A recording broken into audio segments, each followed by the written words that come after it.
Mm. All right, cool. So I know no cool T-shirt today. I do, however, have the CPTC shirt. The what is this? Raise your vibe. That's clever. Um, so the temperature is still oscillating. Feels actually pretty comfortable here right now. They've given us permission to wear T-shirts and shorts, which I really appreciate because it gets hot here in the afternoons, man. Anyway, so I'm not going to be too terribly ambitious today because I'm caught up in an absolute wave of grading that, as usual, I'm really behind on. So we're just going to kind of do something a little bit more soft pitch today, something we can kind of have a little bit of fun with, expand what we're going to be writing on for the next few weeks. So really, and I'm hoping next week we should have like a rental air conditioner unit. And from there, we're waiting to get the air conditioning completely fixed. And it's then that I will bring back the glory that is my Roosevelt shirts, because I got some new ones that I'm really excited to show off. So, that's obviously extremely important. Anyway, so we're doing our community research project. And yesterday in the face-to-face classes, we just kind of had a little bit of a discussion about community, what community is. Because for the first discussion in this class, we talked a lot about physical locations, where we are. And oftentimes communities are tied to physical location. That was kind of a nifty little bridge for us to begin our discussion, right? But, communities don't necessarily have to have a heavy geographic root. This is good coffee, by the way. It's kind of silly to be drinking coffee in such humid and hot circumstances, but what are you going to do? I can't function without it. But there are lots and lots of ways that communities can express themselves beyond the geographic. So one of the first things we really got hung up on a discussion of Facebook as a community. And why am I going blurry again? I guess probably because I have my lighting a little funky right now. I need to get one of those cool ring lights. I don't want to invest the money in it. But in any case, think about Facebook as a community, right? And one of the big pitfalls that we fell into with Facebook as a community, and this is something that I actually think is kind of worthy of discussion. Facebook is a hideously large concept to begin writing about. I mean, there's so many different ways and so many different directions you could go in with the discussion of Facebook as a community.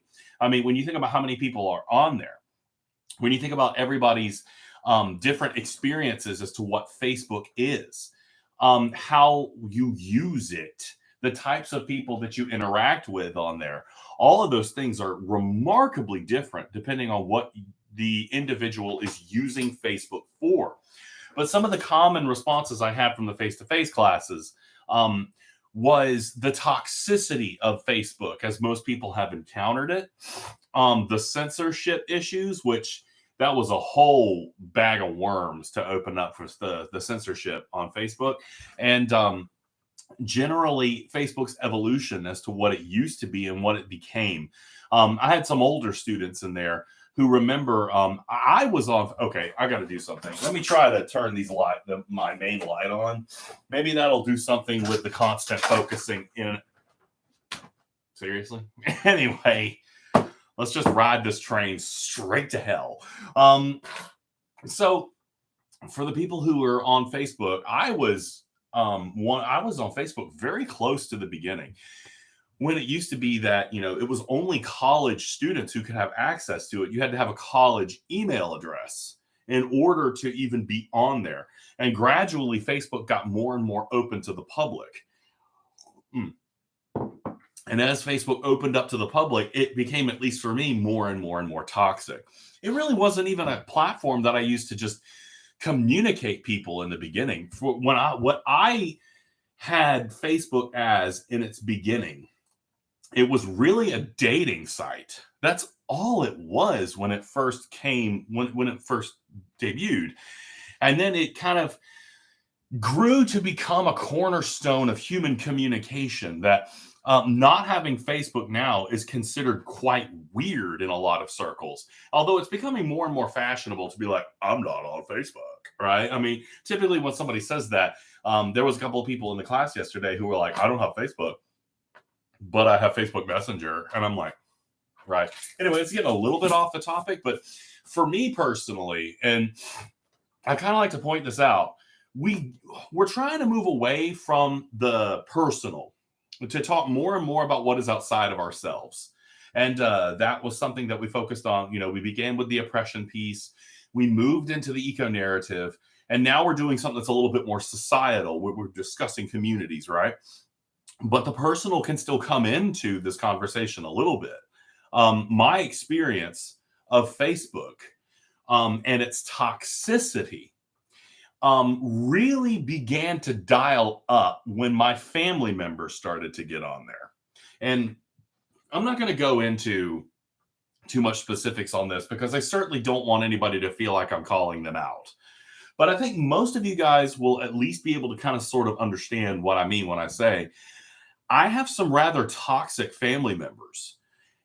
And in saying that, I can be a little toxic myself, right? We all have that capacity. But the two things that made Facebook almost unbearable for me was the presence of certain family members and the presence of certain people from high school, right? Now, again, I'm not blaming them because there's a really good chance they view me to be just as toxic as they are, and they view me just being as problematic as they are. But, you know, for me, the identities of the people who bring that toxicity is very specific. And that's something that you can definitely discuss in this writing if you want to go more this direction. Now, my favorite part of this conversation with the kind of sort of non-geographic communities, and I said really the easiest way to discuss this was kind of the electronic communities, but it doesn't necessarily have to be that way. We didn't really get too far into it. But one of the students brought up, you know, things like, I'm going to try to go both sides of the political aisle on this because I don't want to get too political. But one of my students brought up the LGBT community, LGBTQ, that, you know, that's a community that is drawn together by interests, right? And lifestyles. Dungeons and Dragons, communities that form around particular fandoms, the wrestling community. And just to throw this out there, people who are gun enthusiasts, people who are identify themselves as Second Amendment supporters. These are all people who don't necessarily rely on Facebook, but typically a lot of their interaction takes place on social media of some type. Now,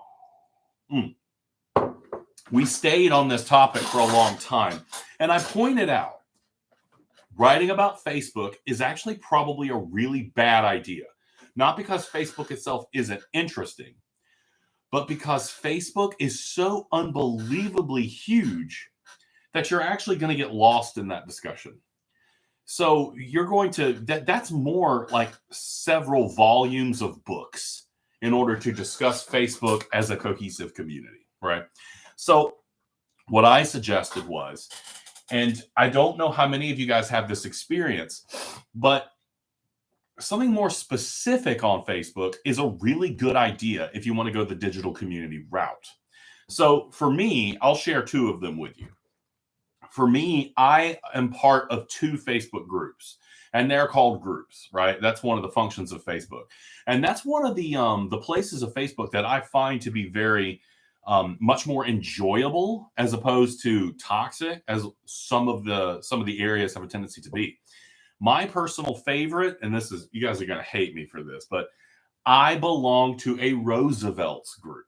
Now, you guys have seen my shirts. I talk about them incessantly, right? They're a huge part of who I am, you know? It's like, this is me now. That's my whole personality is built around these shirts. Facebook has an amazing group that's the Roosevelt's Insiders. Now, the Insiders group is just a collection of enthusiasts for those shirts, right? And we post pictures of ourselves in locations where we feel that we're wearing something that's appropriate for, you know, for where we are. When I went to WrestleCon in Jacksonville this weekend, I was wearing a Bray Wyatt Roosevelt's, one of my favorite wrestlers of all time. Don't get me started. He's not wrestling right now, and it makes me really angry. But so here I am at WrestleCon. I have a Roosevelt's that actually matches what's going on here, right? People go on vacation. People go to different locations, and they share what they've decided to wear that day. The Roosevelt's Insiders has also connected me with a marketplace for those shirts, because buying those shirts fresh off the line is actually kind of expensive. So if I'm looking for a shirt that's not currently in stock, I've got to buy it from someone who has previously bought it, right? I've got to buy it, not necessarily secondhand, but I've got to buy it in the secondary market. And there's a lot that goes on in that insiders group of the buying and selling of shirts. Now, as much as I love this group, for this project, for this writing, I don't know if they themselves would be the best one to write about if I were writing this paper, simply because, and this is a hilarious criticism, there's just not a lot of drama. It's enthusiasts. It's people who have a shared love and passion of those shirts and the search for them. And you don't really see the community itself struggling with many problems, right? It's pretty cohesive. Now, for me, one of the things that I like to look for when I'm writing a project is issues I can talk about. Issues that cause division, that cause fighting, that cause problems. That generates more ink for me than anything else. So for me, if I was writing this project, I'm not even going to name them, because I'm pretty sure they would just absolutely hate me but I belong to a retro game enthusiast group. I love this group, but they got issues. They've got issues. The amount of fighting and factions and just absolute drama that goes on in that group, that's fun to write about, right? So just to kind of explore this a little bit with you, and let me go ahead and say, you don't necessarily have to have the drama to complete this assignment. It's completely possible to write something that's very positive and takes kind of the goal of informing people about it, giving the history of it, all that stuff. You could talk about the value of the shirts, yada yada yada. I like drama, right? That's just me. I'm weird that way. So in this retro game enthusiast group, there are people who are diehard original console people, right? Meaning the best way to experience a retro game is on the original console that it was created on. And they will die on this hill. And it causes infighting. It causes bad blood. It causes curse words to be thrown out. And the mods have to get involved, right? There's constant crap going on like this. There is a policy in the group that memes of any type are banned. You are not allowed to simply post memes. And those, obviously, for anyone who's not aware of this, those are single image posts that have a joke or a pithy comment. And why would memes be banned? Because they flood the group, and all of a sudden it's nothing but memes about games. They also call them low effort posts. They want things like discussions, right? So every once in a while, a guy gets a bunch of his posts deleted, and he gets really angry about it, and it causes a whole kerfuffle, right? The last bit of drama in this group has to do with what I call fatback TVs. Oh my God, I hate fatback TVs. But there is a group of people on this board who insist that if you have not played on an original console on a fatback CRT television, I know I'm probably being redundant there, shut up. You've not experienced the game in its original context, and therefore you're doing something that's artificial. And the arguments that erupt over this is hilarious. And for a while, the group was just an absolute explosion of discussions about what TV you're using. And you saw a lot of people who were selling TVs and looking to buy these old TVs to get that full experience. I swore an oath a long time ago that I would never, ever move a fatback TV ever again. And just to see this resurging in this retro gaming enthusiast group has just given me the shivers, right? Now, here's the thing. What we've got here is a group that has potentially a great deal to talk about. Drama and negativity for me make for easier writing, easier conversation. The main meat I want you to take from this particular video is the fact that we don't necessarily have to have a geographic location in mind when we discuss community. Community can come in all sorts of shapes and sizes, right? That don't have to be tied to a place. It can be electronic. It can be just an association of people with similar interests. All of those things are completely acceptable in the discussion of what a community is. Now, in my attempts to catch up with my grading, we are not going to have a team session today. I'm canceling that. We'll have that next week. I'm going to try to catch up on grading and stuff like that. I got another video I have to record for another class. Next week, we're going to jump in with a little bit more of a specific draft I want you to write. We'll start injecting research methods into this particular paper, which I'm excited about. So keep thinking on what kind of community you would like to write about, what you'd like to learn more about, because there's a lot of opportunity to have some fun here. And the temperature is slowly climbing in my office, and I'm just like, no.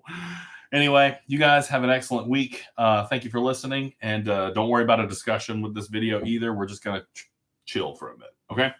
Thank you very much. And I cherish you all.